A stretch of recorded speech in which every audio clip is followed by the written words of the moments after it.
Hey everybody, and welcome to the channel. HTM here.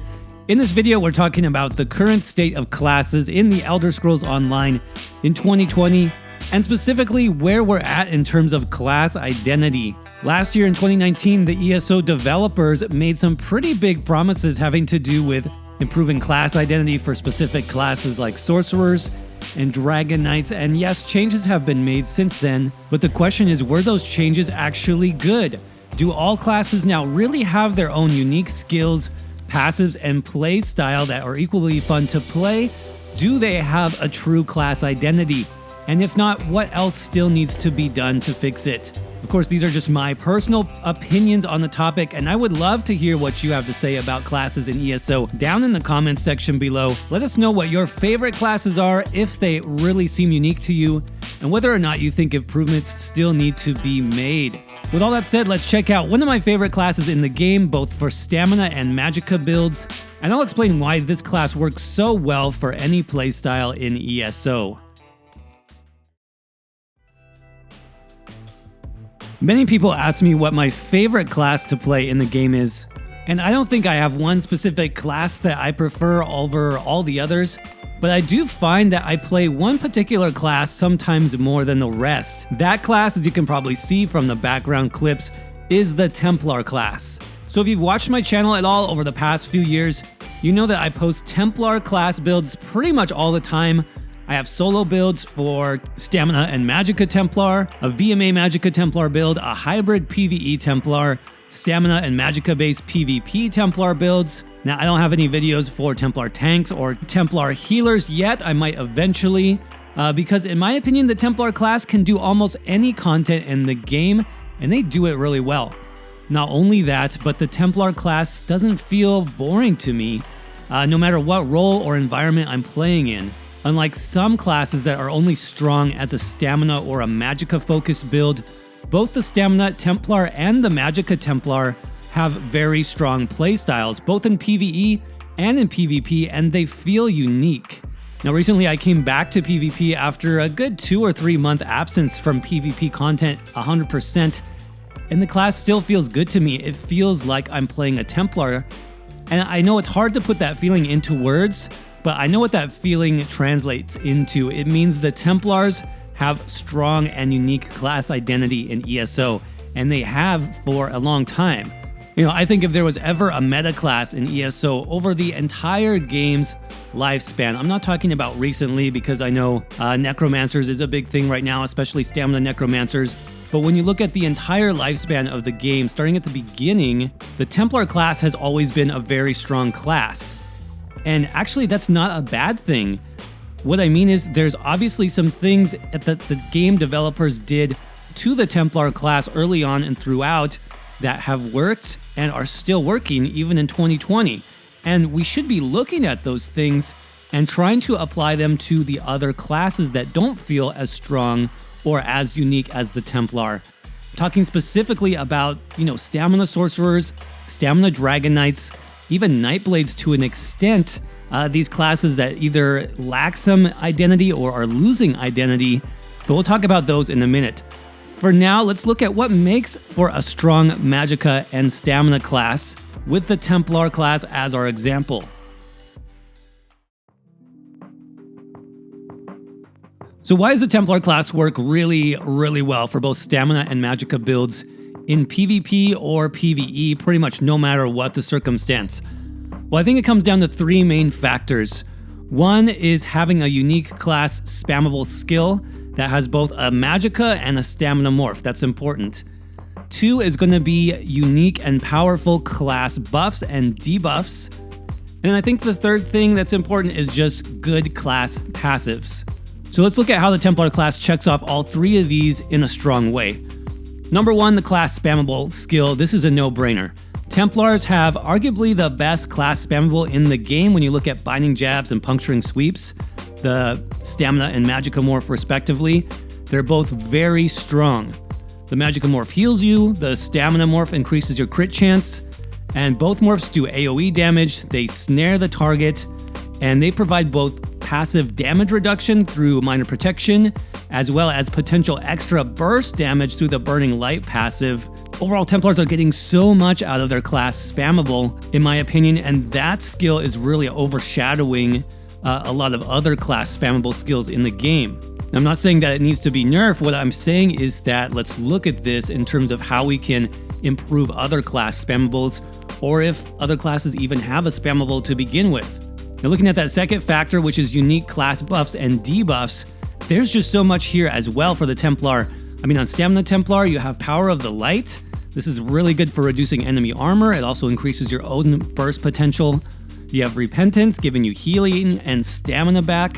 On the Magicka side, you've got things like Toppling Charge. This skill stuns, sets the enemy off balance, and does an interrupt all in one skill. I mean, you've got Shards for resource return, you've got Radiant Destruction, and ultra powerful Magicka-based Execute, and there's not that many Executes in the game, especially not class-based Executes. And then, of course, both classes can use the Rune ability for their defense, for Sustain, for extra armor, and they can use Ritual for that group utility, that cleanse. So there's really a lot there going for the Templar class in terms of buffs and debuffs. We already talked about the Templar passives a little bit, but these are strong as well. I mean, both Stamina and Magicka Templar have access to big uptimes on minor protection, as well as minor mending, so those are really strong passives. Templars have a passive for bonus crit damage. They have a passive which gives them access to both extra spell damage and weapon damage. Two separate passives for that. Then they have cost reduction for all abilities, including ultimates in their passive skill line. They also have bonus ultimate generation.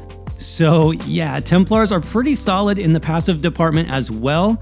And again, just to be clear, I'm not suggesting that the developers nerf these abilities and passives at all.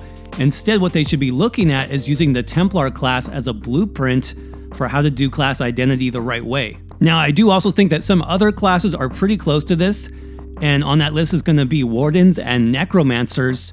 When we look at those classes specifically, we also see unique class spammables that have both Stamina and Magicka morphs. That was number one. Wardens have, the birds and the bugs, those two abilities.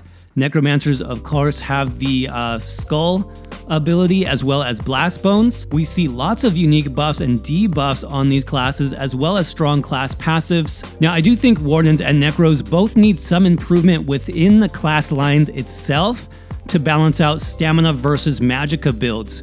For example, I think a lot of people would still say at this point in the game that Stamina Warden and Stamina Necro are more powerful than the Magicka build playstyle, but still the uniqueness of the class is there, as well as the identity. Wardens, Necromancers, and of course Templars all have that unique feeling, and playing one of those classes feels good and it feels different from playing any other class. So I really want to break this down for you by comparing two classes to each other. I want to compare Templar to Nightblades next, and I think this is where you will really start to see how important a unique class identity becomes in the Elder Scrolls Online. So, like we said, Templar has always been a good class, yes, but the class has also been improved over time. I want to point that out as well. For example, here are just a few things, that have been added to the Templar class over the years. You have minor protection added to the class spammable. You have a physical damage morph added to Radial Sweep Ultimate. They also increased the damage on the Magicka-based morph of that. Templars had a Stamina morph added to Backslash, that's Power of the Light. They had a Stamina morph added to the Rune defensive ability. Then they had 50% bonus armor added both to the Magicka and Stamina morph of Rune. We also have Cleansing Ritual now scaling with Stamina or Magicka, whichever is higher. And those are just, some of the Templar updates that the class has received over time, which have improved both Magicka and Stamina Templar builds. Now let's contrast that with some of the major Nightblade class updates over the past few years from the same time frame. You have Major Fracture removed from Surprise Attack. You have Minor Berserk removed from Grim Focus. Now you do have the damage mitigation and the bow proc added back to Grim Focus, pretty much completely changing that buff. You had the stun removed from in-cap and then added back. We also had a cost increase on the cost of in-cap to complete the stun. Cast times added to two of the major Nightblade ultimates. That's In-Cap Strike as well as Soul Shred, both morphs, even the Healing morph. Now on the positive side, you had Minor Vulnerability added to Teleport Strike, both morphs. But then again, on the negative side, Major Expedition removed from multiple Nightblade skills, including Blur and morphs of Cripple. You had major damage reduction and cost increased on the Strife skill. Funnel Health now heals less targets, and they also removed the minor vitality buff from the single target version. Siphoning Strikes now only restores one resource based on the morph instead of both resources at the same time. And then something else I just wanted to mention is the really class-specific, unique identifying Fear skill, that Nightblade Fear, right? That got added to a very generic Fighter's Guild ability, so that every class in the game can now have that fear. So again, I know this isn't every Nightblade class change. I know there was some positive as well as negative, but I think it overall gives you a good idea of how the Nightblade has changed over the years. So while the Nightblade class did get some improvements, mostly they got nerfs, and a lot of those class-specific and unique skills they had early on in the game, those got removed or even added to other classes and other skill lines. So while other classes like the Templar, the Warden, the Necromancer, those have grown and developed over time into something pretty strong, you can see the Nightblade class has deteriorated over time, becoming relatively weaker and weaker compared to where the class started, and depending on who you talk to, maybe less fun, maybe less interesting to play, and less of a unique class identity. Alright, so finally let's talk about Sorcerers and Dragon Knights. I've been saving this to the end. Now specifically, last year the ESO dev team said they were going to look at these classes and try to improve the class identity. Now Magicka Sorcerers and Magicka Dragon Knights specifically already have some of the strongest class skills as well as passives in the game, which means those specific builds, the Magicka builds for the class, have strong and unique class identities. Both in PvE and PvP, they're still strong classes. The problem though comes when you look at their stamina-based builds. Stamina Sorcerers and Stamina Dragon Knights are missing part of that trifecta that we looked at earlier of having a class spammable, having good class buffs and debuffs, as well as strong class passives when you look specifically at those stamina builds. To start, both Sorcerers and Dragon Knights are missing a strong stamina-based class spammable.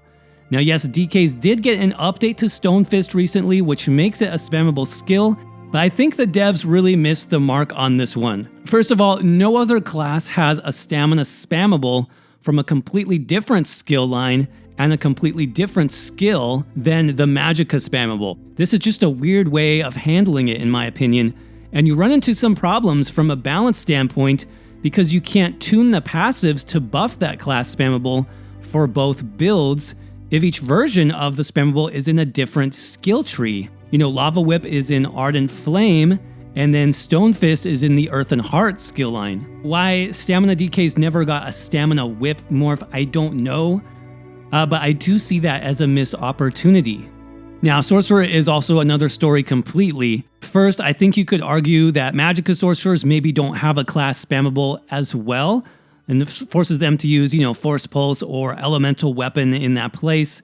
But you could also argue that Sorcerers have a lot of other Magicka DPS skills that kind of function in that same way. You have Crystal Fragments, kind of sort of a spammable, or at least a strong burst ability. They can combine that with Curse, especially in PvP, for some nice timed burst damage. But even if you consider those Magicka morphs, while they're not ideal spammables, there is literally no Stamina Sorcerer equivalent.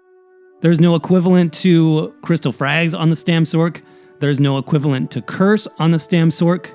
In fact, there's really only 2 strong stamina morphs in the entire 3 skill lines of Sorcerers that I can think of, one being Hurricane and the other one being the stamina morph of Bound Armor. So Sorcerers do really have an issue of having the fewest stamina morphs of any class in the entire game, which can be a problem for them.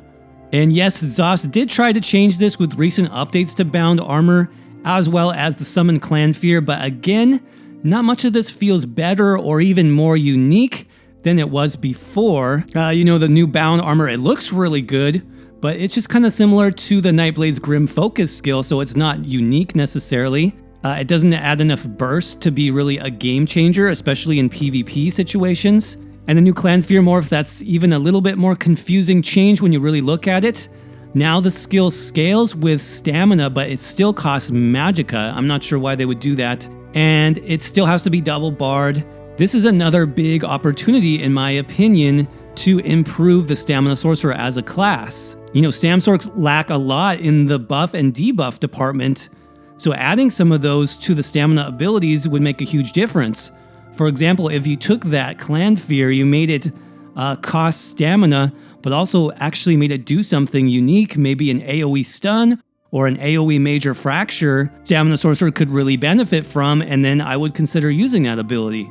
So let's wrap this all up by answering the question, is class identity better now in ESO than it has been in the past? Well, I think it depends on what class you're talking about.